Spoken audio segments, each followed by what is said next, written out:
سیدنا مولانا محمد مبارک وسلم صلاۃ و سلام علیک یا رسول اللہ صلاۃ و سلام علیک یا حبیب اللہ صلی اللہ تعالی علیہ وسلم۔ بسم اللہ الرحمن الرحیم۔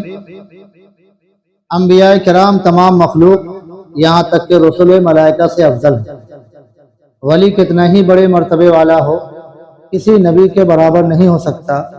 جو کسی غیر نبی کو کسی نبی سے افضل بتائے یا برابر بتائے وہ کافر ہے۔ یعنی اللہ تعالیٰ کے جو نبی ہوتے ہیں، انبیاء کرام جو ہوتے ہیں، تمام مخلوق سے تو افضل ہوتے ہی ہیں، فرشتے میں جو رسول ہیں ان سے بھی افضل ہوتے ہیں۔ اور کوئی ولی کتنے ہی مرتبے والا ہو وہ نبی کے برابر نہیں ہو سکتا۔ نبی کی تعظیم فرض عین بلکہ اصل تمام فرائض ہے، یعنی تمام فرائض کی کیا ہے؟ اصل ہے نبی کی تعظیم۔ کسی نبی کی ادنا توہین یا تکذیب کفر ہے، تھوڑی سی بھی توہین ہوئی یا تکذیب ہوئی کفر ہے۔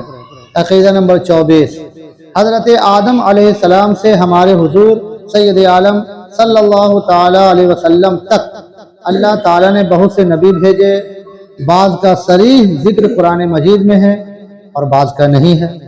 جن کے اسماء طیبہ صراحت کے ساتھ قرآن مجید میں ہیں وہ یہ ہیں: حضرت آدم علیہ السلام، حضرت نوح علیہ السلام، حضرت ابراہیم علیہ السلام، حضرت اسماعیل علیہ السلام، حضرت اسحاق علیہ السلام، حضرت یعقوب علیہ السلام، حضرت یوسف علیہ السلام، حضرت موسیٰ علیہ السلام، حضرت ہارون علیہ السلام، حضرت شعیب علیہ السلام، حضرت لوط علیہ السلام، حضرت ہود علیہ السلام، حضرت داؤد علیہ السلام، حضرت سلیمان علیہ السلام، حضرت ایوب علیہ السلام، حضرت زکریا علیہ السلام، حضرت یحییٰ علیہ السلام، حضرت عیسیٰ علیہ السلام، حضرت الیاس علیہ السلام، حضرت یسع علیہ السلام، حضرت یونس علیہ السلام، حضرت ادریس علیہ السلام، حضرت ذوالکفل علیہ السلام، حضرت صالح علیہ السلام، حضرت عزیر علیہ السلام، حضور سید المرسلین محمد رسول اللہ صلی اللہ تعالی علیہ وسلم۔ ان انبیاء کرام کے نام صراحتاً آئے ہیں، نام لے کر آئے ہیں۔ سب کی آیت کریمہ بھی دی ہے، کہاں کہاں پہ آیا ہے۔ عقیدہ نمبر 25، حضرت آدم علیہ السلام کو اللہ تعالیٰ نے بے ماں باپ کے مٹی سے پیدا کیا۔ یہ بھی نبی کے عقیدہ میں ماننا ہے کہ حضرت آدم علیہ السلام کو اللہ تعالیٰ نے بغیر ماں باپ کے مٹی سے پیدا کیا اور اپنا خلیفہ کیا۔ قرآن پاک میں ہے وَإِذْ قَالَ رَبُّكَ لِلْمَلَائِكَةِ إِنِّي جَاعِلٌ فِي الْأَرْضِ خَلِيفَةً، اور تمام اسماء اور مسمیات کا علم دیا، یعنی جتنی چیزیں ہونے والی تھیں تمام کا نام بتا دیا، ان کا استعمال بتا دیا، ان کا نفع بتا دیا، ان کا نقصان بتا دیا، کیا بولتے ہیں، کس زبان میں بولتے ہیں، وہ سب یہ کہلاتا علم اسماء۔ کہا گیا ہے ان کو 7 لاکھ زبان کا علم تھا، 7 لاکھ زبانوں کا علم۔ اشیاء تو کتنی بھاگیں گی، زبان، اردو ایک زبان ہے، عربی ایک زبان ہے، 7 لاکھ زبانوں کا علم صرف حضرت آدم علیہ السلام کو دیا گیا بطریق الہام، ان کے قلب میں ڈال دیا گیا۔ تو یہ علم آدم کا یہ حال ہے، اور سب سے زیادہ علم حضور سرور کائنات صلی اللہ علیہ وسلم کو ہے۔ تو جب علم آدم کا یہ حال ہے تو علم محمد رسول اللہ صلی اللہ علیہ وسلم کا علم کا کیا عالم ہوگا۔ جی، اپنا خلیفہ کیا اور تمام اسماء مسمیات کا علم دیا، ملائکہ کو حکم دیا کہ ان کو سجدہ کریں۔ ان کو جی سجدہ کریں، سب نے سجدہ کیا شیطان کے سوا۔ شیطان جو جن کی قسم سے تھا مگر بہت بڑا عابد ظاہر تھا، سجدہ سے پہلے، سجدہ کرنے سے پہلے اس کا شمار بہت بڑے عابد میں تھا، زاہد میں تھا، یہاں تک کہ گروہ ملائکہ میں اس کا شمار تھا۔ یعنی لوگ اتنا بڑا تھا، جن تھا، لیکن اس کا فرشتہ میں شمار تھا، اس کا شمار فرشتہ میں شمار تھا۔ بہ انکار پیش آیا شیطان، یعنی انکار کے ساتھ پیش آیا اور ہمیشہ کے لیے مردود ہوا۔ آج قیامت تک اس پر لوگ لعنت اور ملامت بھیج رہے ہیں، لا حول پڑھ رہے ہیں۔ جن کو معنی معلوم ہے لا حول وہ بھی پڑھ رہے ہیں، جن کو نہیں معلوم وہ بھی پڑھ رہے ہیں۔ عقیدہ نمبر 26، حضرت آدم علیہ السلام سے پہلے انسان کا وجود نہ تھا، بلکہ سب انسان انہی کی اولاد ہیں۔ اسی وجہ سے انسان کو آدمی کہتے ہیں۔ آدمی، آدم والا، یعنی اولاد آدم، آدم کی اولاد۔ حضرت آدم علیہ السلام کو ابو البشر کہتے ہیں، یعنی سب انسانوں کے باپ۔ ٹھیک ہے۔ عقیدہ نمبر 27، سب میں پہلے نبی حضرت آدم علیہ السلام ہوئے، اور سب میں پہلے رسول جو کفار پر بھیجے گئے وہ حضرت نوح علیہ السلام۔ حضرت آدم تو نبی کے طرف پہلے نبی بھی ہیں، انسان بھی ہیں، سب پہلے ہیں، لیکن رسول بولتے ہیں جو کافر کی طرف بھیجا گیا ہو، تو یہ تو خود پہلے ہیں، سب ان کی اولاد ہیں، ان کے طرف اس پر معاملہ بھی نہیں تھا۔ تو جو کافر کی طرف جو بھیجے گئے ہیں وہ کون ہیں؟ پہلے جی پہلے رسول حضرت نوح علیہ السلام، پہلے نبی حضرت، انہوں نے 950 برس ہدایت فرمائی۔ انہوں نے جی حضرت نوح علیہ السلام نے 950 برس ہدایت فرمائی۔ ان کے زمانے کے کفار بہت سخت تھے، ہر قسم کی تکلیفیں پہنچاتے، استہزاء کرتے، استہزاء میں مذاق اڑانا، استہزاء کرتے۔ اتنے عرصہ میں گنتی کے لوگ مسلمان ہوئے۔ باقیوں کو جب ملاحظہ فرمایا کہ ہرگز اصلاح پذیر نہیں، ہر دھرمی یا کفر سے بعد نہ آئیں گے، اب حضرت کو یقین ہو گیا کہ اب یہ بعد نہیں آئیں گے حضرت نوح علیہ السلام، تو مجبور ہو کر اپنے رب کے حضور ان کے ہلاک کی دعا کی، مولا اس کو ہلاک کر دے۔ طوفان آیا اور ساری زمین ڈوب گئی، صرف وہ گنتی کے مسلمان اور ہر جانور کا ایک ایک جوڑا جو کشتی میں لے لیا گیا تھا وہ بچ گئے۔ باقی پورے روئے زمین کی ساری مخلوق کیا ہو گئی؟ ختم ہو گئی، ڈوب گئی پانی میں۔ جو طوفان نوح آج تک مشہور ہے، وہ قیامت تک مشہور رہے گا، طوفان نوح۔ عقیدہ نمبر 28، انبیاء کی کوئی تعداد معین کرنا جائز نہیں، اتنے ہیں اتنے ہیں اتنے ہیں۔ اس لیے پیچھے جب بتایا گیا تو یہ کہا گیا کہ اتنے کے نام آئے ہیں، صراحتاً آئے ہیں، یہ نہیں کہ اتنے ہی ہیں معاذ اللہ رب العالمین، تصریح کے ساتھ اتنے آئے۔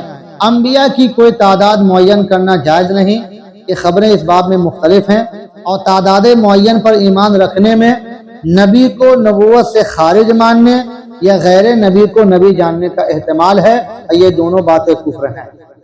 یعنی اگر معین کر دیجئے اور کہیں اس سے زیادہ ہو تو آپ نے نبی کی کسی نبی کی نبوت کا انکار کیا، یہ کفر ہے۔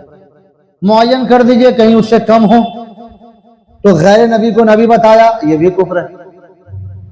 کسی غیر نبی کو نبی بھی نہیں بتانا ہے اور کسی نبی کی نبوت کا انکار بھی نہیں کرنا ہے، اس لیے معین تعداد کو معین کرنا جائز نہیں ہے، بلکہ یہ کہے، یہ اعتقاد چاہیے کہ اللہ عز و جل کے ہر نبی پر ہمارا ایمان ہے۔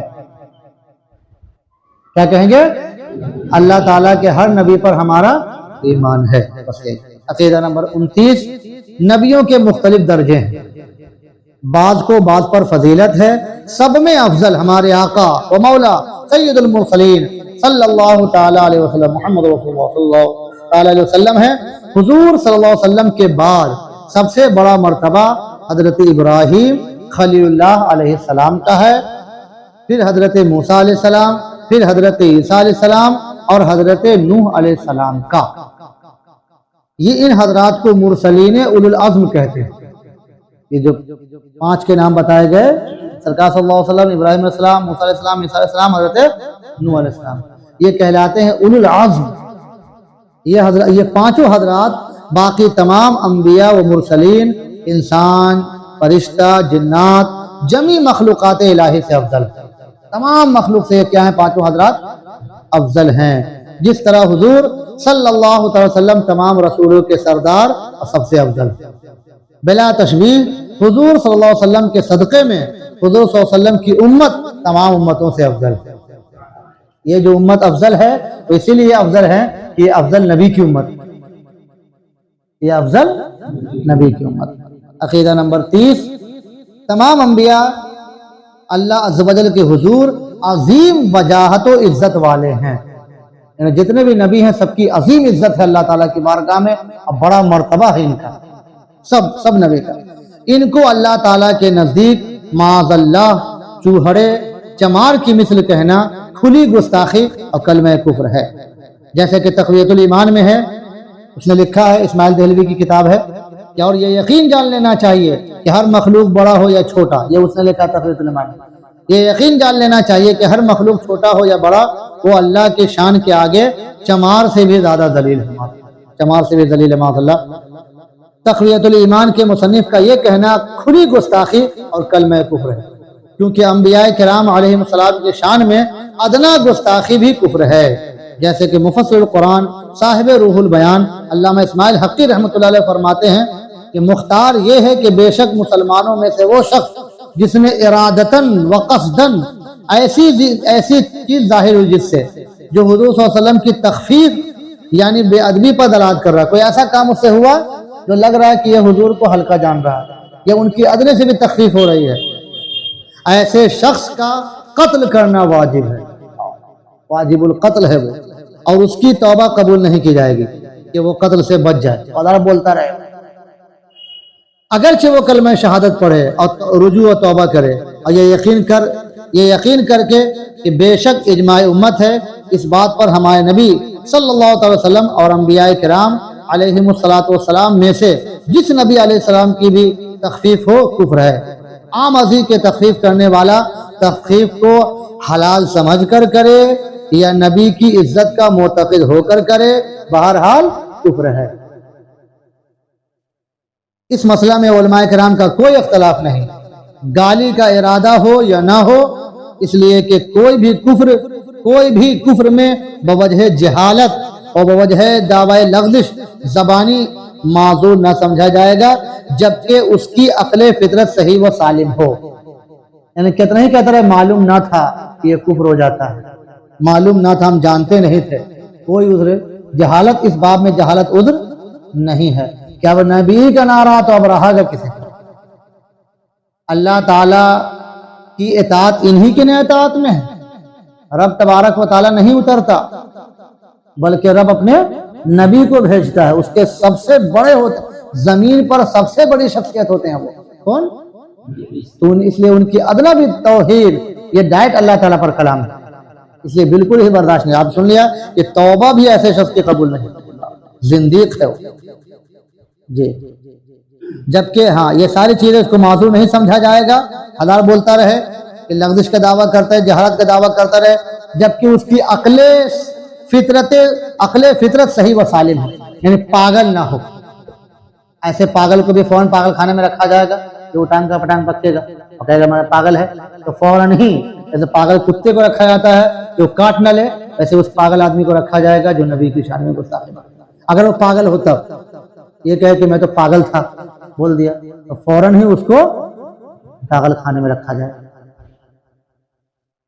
نبی کے دعوی نبوت میں سچے ہونے کی ایک دلیل یہ ہے کہ نبی اپنے صدق کا اعلانیہ دعویٰ فرما کر محالات عادیہ کے ظاہر کرنے کا ذمہ لیتا ہے، منکروں کو اس کے مثل کی طرف بلاتا ہے، اللہ عز و جل اس کے دعوے کے مطابق امر محال عادی ظاہر فرماتا ہے اور منکرین سب عاجز رہتے ہیں، اسی کو معجزہ کہتے ہیں۔ اب اس کی تفصیل آپ انشاءاللہ پڑھیے گا معجزہ کی۔ اللهم صل على سيدنا مولانا محمد وبارك وسلم صلاة وسلاما عليك يا رسول اللہ صلی اللہ تعالی علیہ وسلم۔ کریم آکار سادہ بندہ نوازہ مولا کریم نبی کریم صلی اللہ تعالی وسلم و دیگر انبیاء کرام علیہ السلام کے تعلق سے جو عقائد بیان کیے گئے مولا سے ذہن میں، دل میں، دماغ میں محفوظ فرما۔ مولا ادنا سے ادنا بھی بے ادبی سے دور رہنے کی توفیق عطا فرما۔ ایسے بے ادبوں سے بھی دور رہیں جو بے ادب ہیں، ان کی صحبت سے ہمیں بھی اور ہم لوگوں کی آنے والی نسلوں کو بھی ان بے ادبوں کی صحبت سے بچنے کی توفیق عطا فرما۔ صراط مستقیم پر، عمل صالح پر خاتمہ نصیب فرما، بے حساب و کتاب مغفرت فرما دے، حدیث شریف اور فقہ و عقائد کے طالب علموں میں ہم لوگوں کا حشر فرما۔ صلی اللہ تعالی علی خیر خلقہ محمد وعلی آلہ واصحابہ وازواجہ وذریاتہ اجمعین برحمتک یا ارحم الراحمین۔ لا الہ الا اللہ محمد